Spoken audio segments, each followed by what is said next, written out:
आज हम बनाएंगे सुपर डुपर हिट गोभी के पराठे। मेरे तरीके से पराठे बनाकर आप पुराने सारे तरीके भूल जाएंगे। इस सर्दियों में गोभी के पराठे खाकर आपको मज़ा ही आने वाला है। बिना फ्राई किए हुए ही इस कद्दूकस गोभी से आज हम पराठे बनाएंगे, जो ना तो फटेंगे, ना तो बिखरेंगे और ना ही चिपचिपे पानी जैसे होते हैं वो होंगे। ये गोभी के पराठे आपके फूल किनारे तक भरे रहेंगे। आप इसे झटपट आसानी से घर पे बनाकर तैयार कर सकते हैं। तो फिर चलिए आज की रेसिपी को बनाना शुरू करते हैं।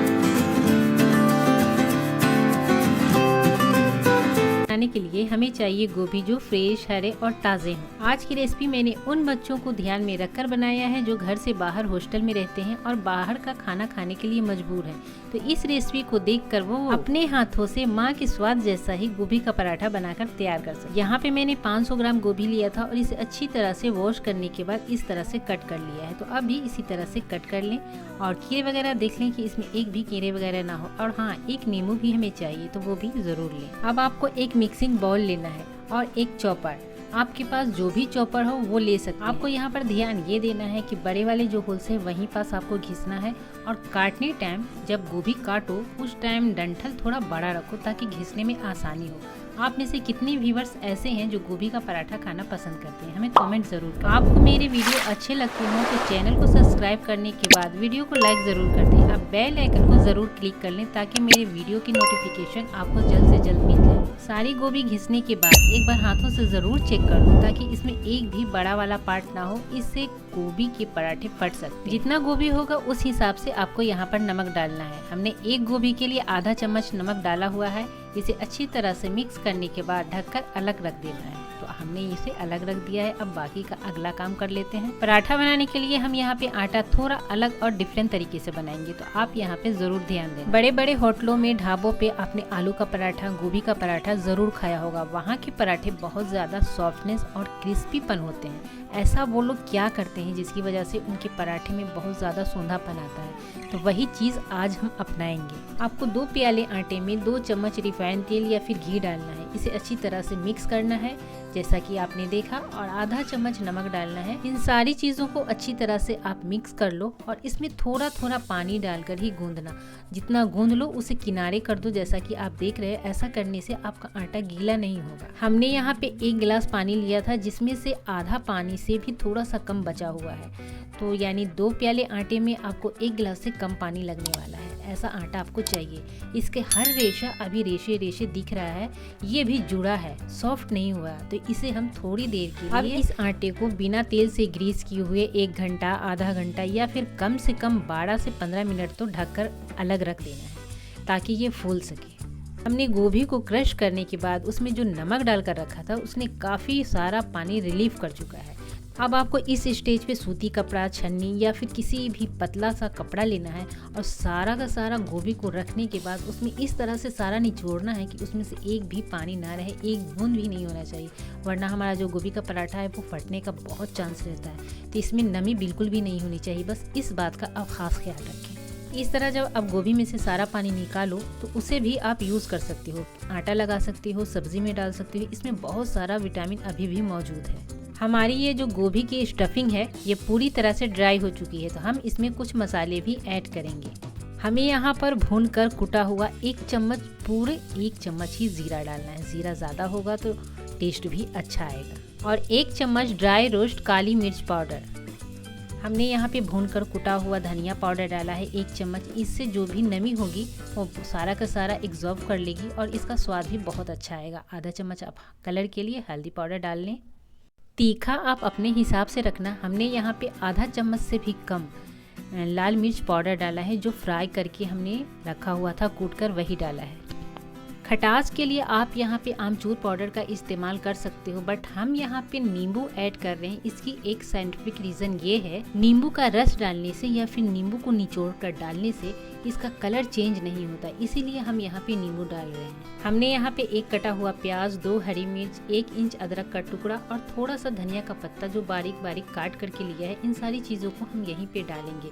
आपको अगर पसंद हो तो प्याज डालना, वरना आप इसे स्किप भी कर सकते हो।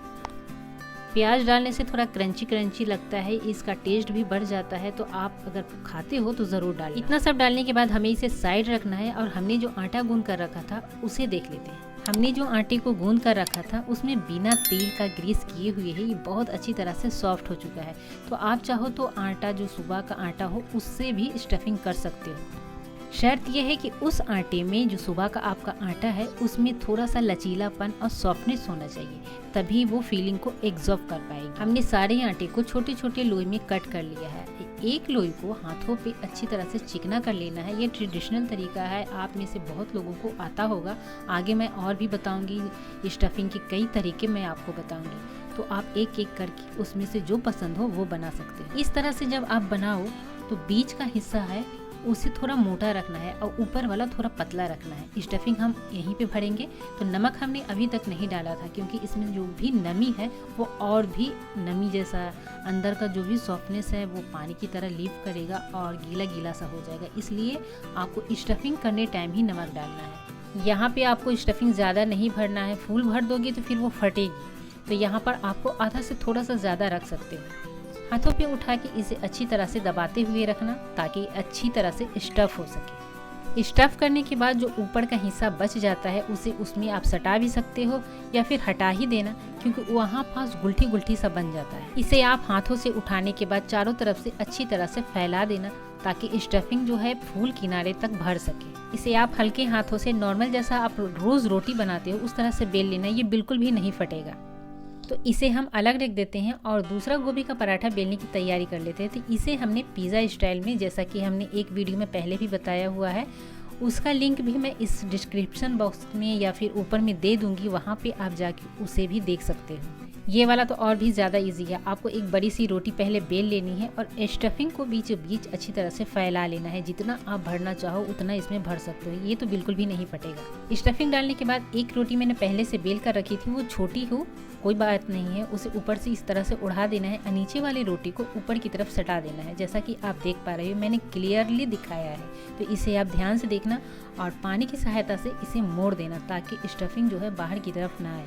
और ये बिल्कुल भी नहीं आएगी, एक बार बनाओगे तो आपको पता चल जाएगा। और ऑलरेडी ये फूला हुआ है तो फुलाने में भी इसकी कोई भी दिक्कत नहीं आती है। तो सारी रोटी 2 हमारी बन चुकी है, तो तीसरा वाला का अब बना देती हूँ।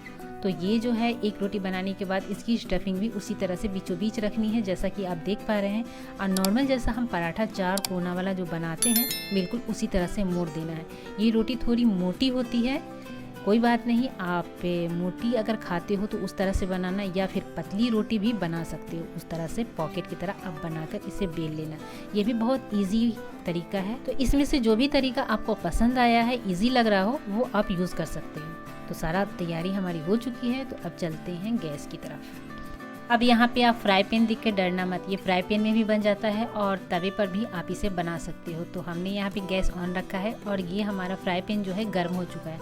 तो थोड़ा सा इसे पहले ग्रीस कर लेना और उसके बाद आसानी से इस तरह से डाल देना है आपको। और आप यहाँ पे गैस की फ्लेम को लो रखना ताकि पराठे जो हमारे हैं अच्छी तरह से सीख सके और ऊपर से थोड़ा थोड़ा काला वाला स्पॉट आ सके। और जैसा ही काला वाला स्पॉट आएगा इसे पलटी कर दीजिएगा। और जब आपको लगे कि ये पूरी तरह से गल चुका है और ऊपर ऊपर स्पॉट थोड़ा थोड़ा हल्का है, लाल नहीं हो रहा है, तब आप गैस की फ्लेम को थोड़ा यहाँ पे बढ़ा देना। आप अपने हिसाब से घटा बढ़ा सकते हो। बहुत लोग ये कहते हैं कि गोभी का पराठा, आलू का पराठा बहुत सारा ऑयली होता है, बहुत सारा तेल होता है, लेकिन आप देख पा रहे हैं कि बहुत सूखा सूखा बना है। हमने इसमें बहुत कम तेल का यूज़ किया है, तो आप अपने हिसाब से तेल का यूज़ कर सकते हो। यहाँ पे मैंने दूसरा वाला पराठा डाला है और यहाँ पे फ्लेम को मैंने लो रखा है और ऊपर से एक बार पलटी करने के बाद इसे ग्रीस किया है। मैं बहुत कुछ आप लोगों को बताना चाहती हूँ, बट वीडियो ज़्यादा लंबी हो जाएगी, तो स्क्रिप्ट करने के बाद ही मैं आप लोगों को दिखा पाती हूँ। तो आप गोभी का पराठा अपने हिसाब से लाल, कम लाल रख सकते हैं, क्रिस्पी रख सकते हैं या फिर सॉफ्ट भी रख सकते हैं। आप हाई फ्लेम पे जब करोगे तो वो बहुत ज़्यादा सॉफ्ट बनेगी, लेकिन मैंने यहाँ पे सारा का सारा क्रिस्पी ही बनाया है, जैसा कि आप देख पा रहे हैं। गोभी के पराठे ज़्यादातर क्रिस्पी अच्छे लगते हैं क्योंकि ढाबे पे, होटलों में ये ज़्यादातर क्रिस्पी ही दिखाए जाते हैं, बनाए जाते हैं। आपको कौन वाला सबसे ज़्यादा पसंद है?